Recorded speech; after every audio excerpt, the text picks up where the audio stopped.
So this confuses people. In the East, in some traditions, they talk of the absolute, the unconditioned, as pure consciousness. But pure consciousness isn't this expanding or contracting thing. That's to distinguish it from just consciousness. Pure consciousness is not an expanding thing, it's not a contracting thing. It's not prone to mystical states whatsoever. Ordinary consciousness is. It's very creative. The pure consciousness, it's not the same thing. It's why they try to come up with words. How do we distinguish it from consciousness? Well, let's call it pure.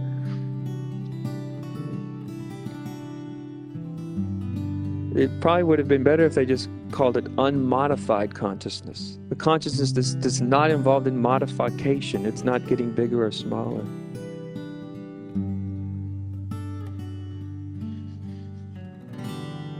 Unconditioned, unborn.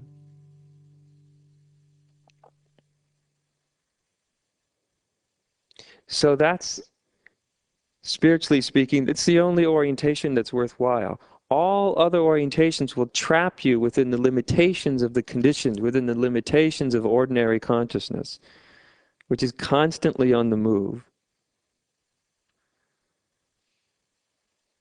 constantly changing, which, by the way, is the beauty of it.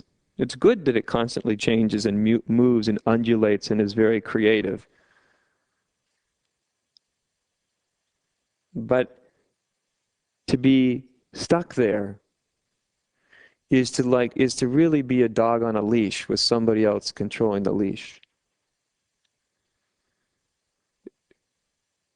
You just get yanked around wherever the conditioned is conditioned to go, however it's conditioned to respond. So in all that, in all this conditioned, there is the unconditioned.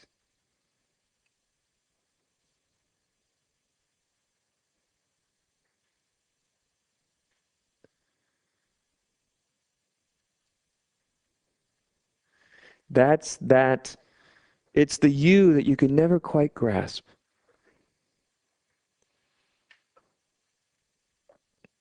Something about you is there everywhere. High or low states of consciousness, blissful, happy, contracted, unhappy. Something about you is constantly always there. Sometimes feeling good, sometimes feeling bad, sometimes feeling this, sometimes feeling that. But what is that? What is that peace that's always there? Well, you even hear it in satsang all the time. You know, I had an experience 2 weeks ago. It was amazing. Unfortunately, it's gone now. But you see, whatever it was that was experiencing that wonderful state 2 weeks ago is exactly the same thing that's telling me it's gone now. And of course, the conditioned mind would love to have that state back. That's fine, that's understandable. But as I said, the most important thing is the simplest thing. The simplest thing is, wait a minute, weren't you in both places? Whatever you are, maybe you seem to modify or change or feel different, but something about you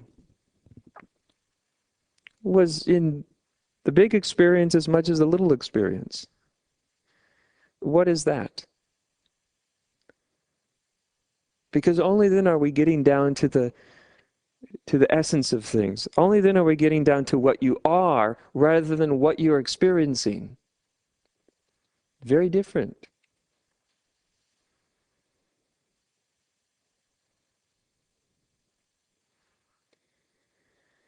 The fact that you are, and that you are in all states of consciousness,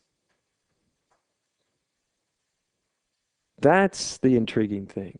That always you are. Up, down, high, low, happy, sad, blissed, despondent, you are.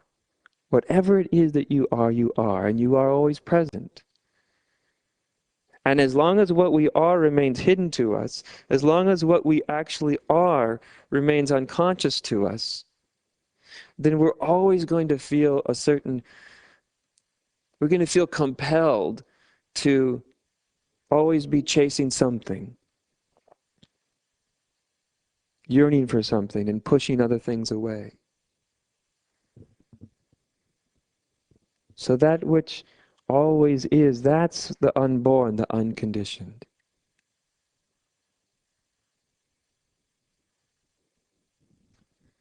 And I might also add the unnoisy. The conditioning is what's clamoring for all the attention, as if to say, look at me, look at me, look at me, look at me. I am significant. You can sit in a room with a group of people or all by yourself. It's totally quiet, in silence, silent sitting like we did this morning.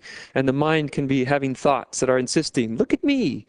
Like a child, right? Like a 2-year-old wanting to show you that he or she can do somersaults or something, and a thought says, you must look at this thought. Very significant. And then another thought will say, you shouldn't be doing that. Look at me. I'm the one that says you shouldn't be doing things. I'm the parental thought. I'm the right thought. I'm the spiritual thought. Listen to me. And then the other thought will go, oh, that's just a thought. Yes, we shouldn't be thinking those thoughts. Another version, right, of the mind. Look at me. This isn't. And right in the middle of all of it, that's the unconditioned.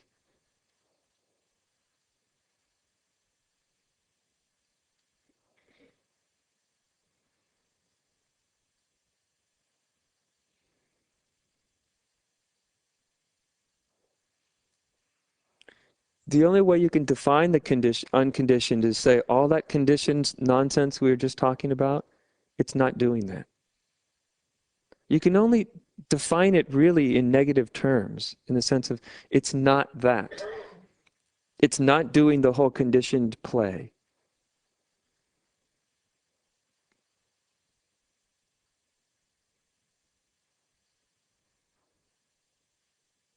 Which is why we call it the unconditioned or the unborn.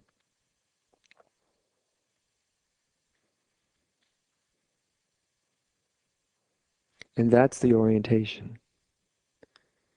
Once you get that that's the orientation,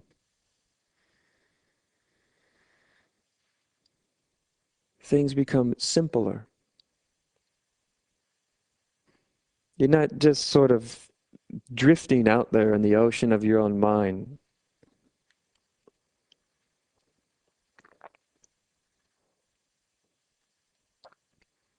And the unconditioned, your true nature isn't something you find and grab hold of, hold fast to. It's not like that.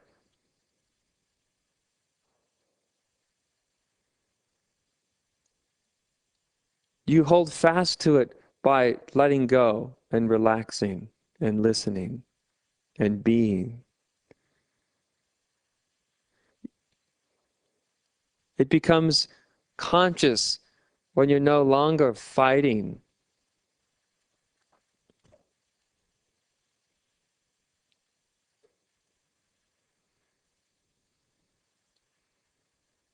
Because you may even realize that there's really nothing to fight because there's actually nothing wrong.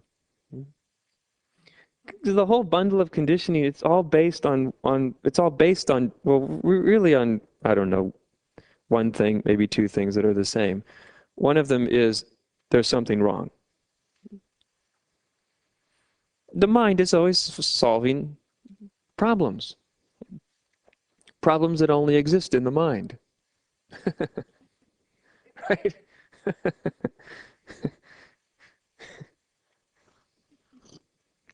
It's like going to a classroom and going to the dumbest, craziest, most insane person in the classroom to tell you how to solve the mathematics problem, It's not a great place to go. It's not the right resource.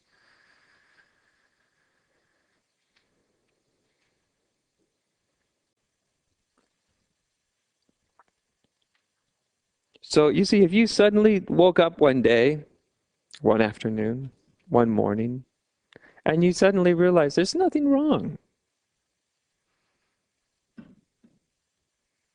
That doesn't mean there's not a lot of stupid stuff happening, and that there's not a lot of stupid stuff happening in us. But there's nothing wrong. Because if you see it, if you believe it, it has no impact. But if you actually see it, all of a sudden, so much of the mental nonsense has nothing to sustain itself, and it falls apart. All the internal conflict falls apart when you see that there's nothing wrong, because it's based on wrongness. All the mental turmoil is based on wrongness, that there's something wrong. I'm wrong, you're wrong, we're wrong, she's wrong, it's wrong. Something is not the way it should be. And then you see at one point, some point, you can't miss it at some point. There's nothing wrong. Even with that whole mess in the mind, there's nothing wrong. And when you see that there's nothing wrong, there's nothing to sustain it anymore. It's sort of a paradox, right? Because the mind is so afraid of seeing that there's nothing wrong. It'll think, oh God, if nothing's wrong, then there's no hope. Because if there's nothing wrong, there's no hope for me to make it right. You see what I mean? If my mental chaos isn't wrong, then there's absolutely no hope of me making it right, ever. Oh God, it must be wrong. It feels so wrong. But you see, all the mental chaos is built on wrongness, which is itself just based on fear.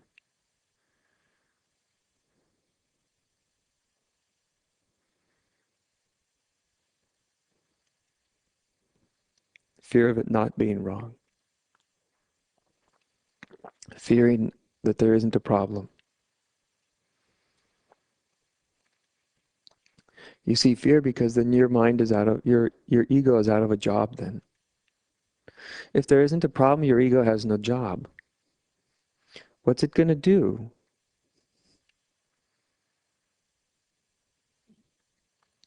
See, all it does is go around fixing non-existent dilemmas. But of course, creating many more than it ever fixes.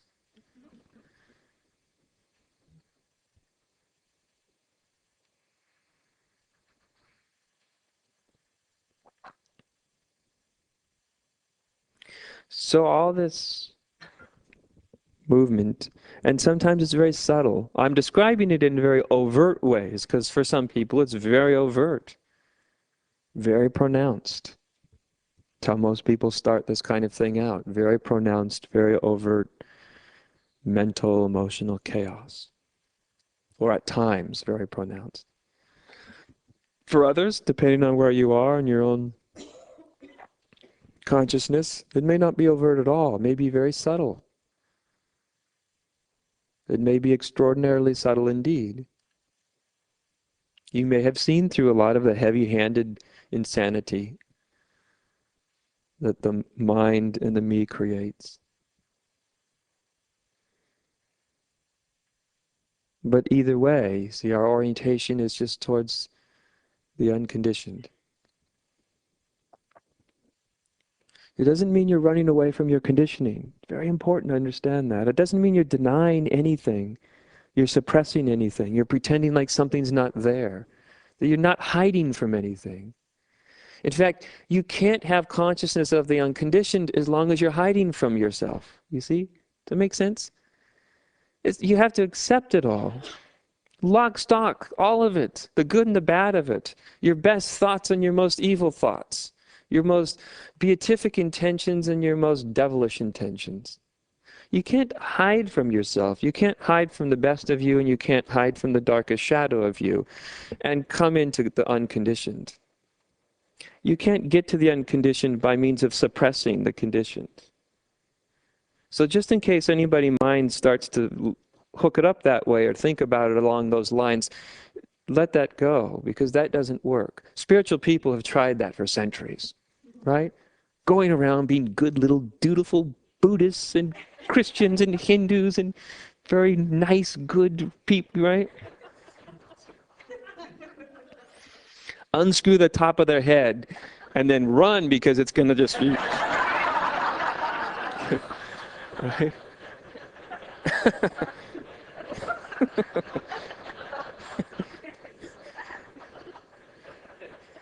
It's going to be like one of those pop cans bottles you shook up for 50 years and then cracked the top off of, you know?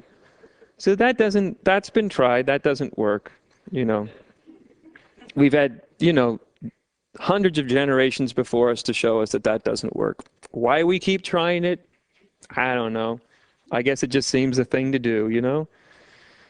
Some old text said they've been doing it for 2,000 years. Hell, why not me, you know?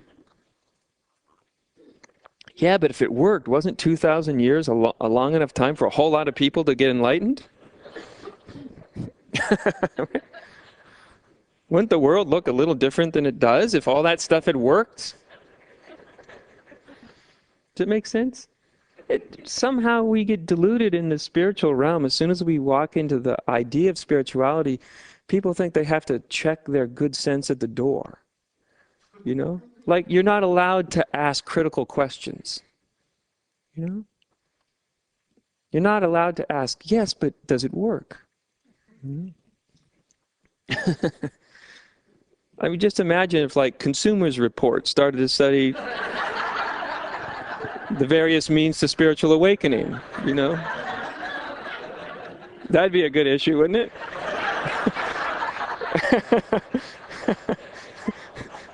I hate to think how my teaching may fare under the light of that scrutiny.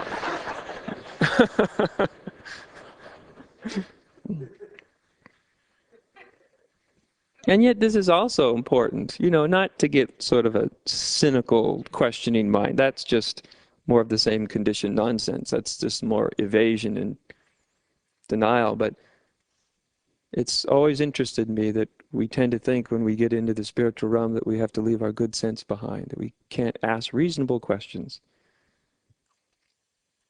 But the whole thing about spiritual awakening and enlightenment is you damn well better start asking some questions.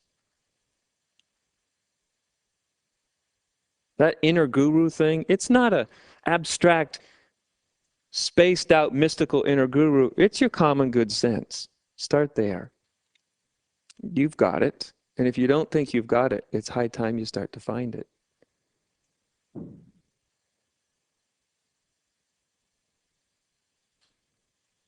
Because, again, remember, the orientation here is to the unconditioned.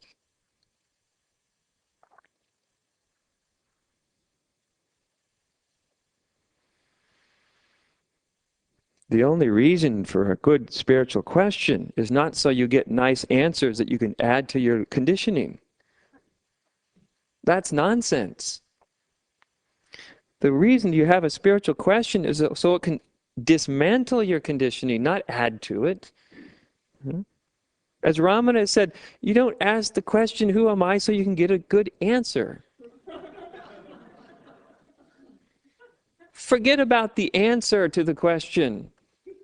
The answer isn't relevant. If you can answer the question, you don't know what you're talking about.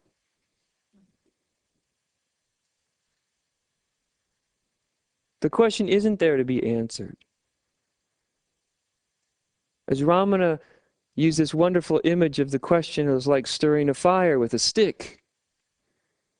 And the question burns the stick away until there is no more stick to stir the fire, till there is no more questioner. The question burns out the questioner, which the questioner also means it burns out your conditioned sense of self. The self, the absolute, doesn't need a definition. It is beyond definition. It can't be defined.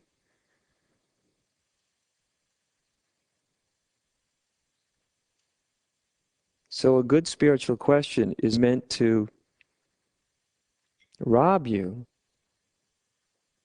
of unnecessary conditioning.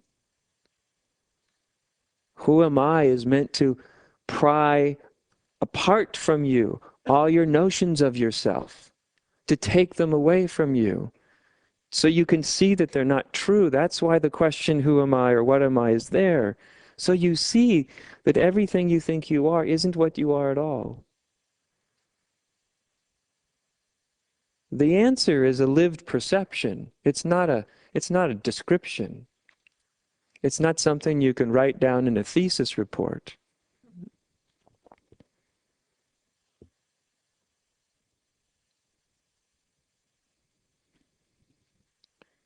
So even inquiries only help to aid us in coming to the unconditioned, to open up the conditioned mind, to free identity from it. You don't need to demolish the conditioned mind. As long as you have a mind, it will be conditioned to some extent or another. Right? That's why if you grow up in a Buddhist culture, your mind will be conditioned towards Buddhism or something like that. And if you grow up in India, your mind is going to be more conditioned towards Indian forms of spirituality, perhaps. I mean, you may change your mind later down the road, but it's all conditioned, right? That's not the problem. That's not a difficulty. It's when you're deriving identity from it, you see. So don't be worried about trying to sort of clean all the conditioning out of your system.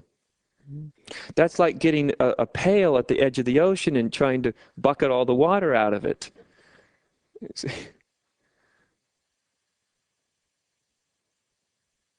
Get your identity out of it. Get your sense of truth out of the conditioning, because it's not where truth is. It's not where the truth of you is. It's not where the truth of anything is, of the person next to you. It's not the truth of the world, or of God, or the divine. The truth isn't within all that conditioning. So you're just extracting your identity from it, extracting your notion of truth from it.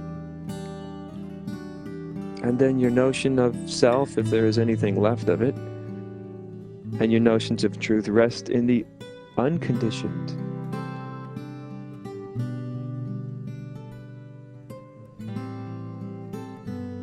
And only there is everything clear.